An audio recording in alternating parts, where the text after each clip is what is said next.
Friday, time to tango.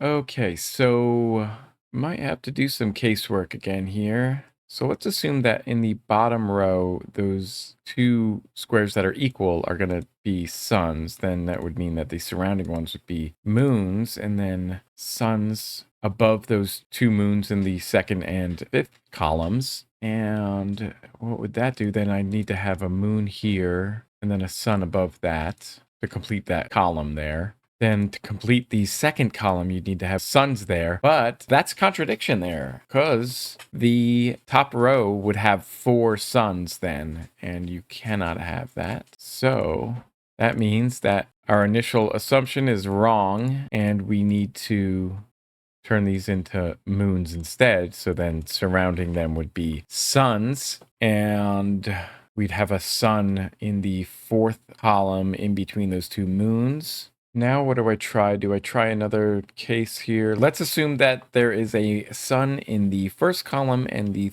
3rd row from the bottom. That would mean that in between those two suns in that same row would be a moon. That would complete the moons for the 2nd column, and then filling everything then out with a sun to complete that column means that the top row would lead to a contradiction here, because we would have to try to fill in this with moons, but we can't do that, right? And that violates a couple rules. You can't have more than 2 in a row, and you have to have a difference here given by that X in the top there. So that means that this has to be a moon. So what leads from that? Just having the sun above that moon follows from that assumption there. So now we have a moon in between those two suns in the 1st column, and that means that we can fill out this column with moons. And now we can fill out the 2nd from the bottom row with suns, because we already have 3 moons there. And now we have on the right side column in those two squares that are equal, they have to be moons, because if they were suns, you'd have 3 in a row, and you can't have more than 2. So now we filled out that last column.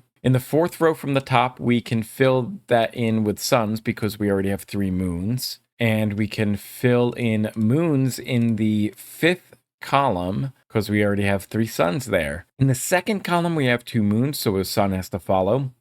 And then we have 2 suns on the right-hand side, so a moon has to go in between them.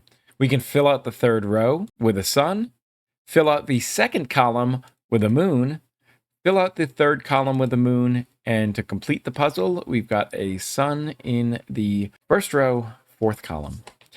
So how did you reason your way through this one?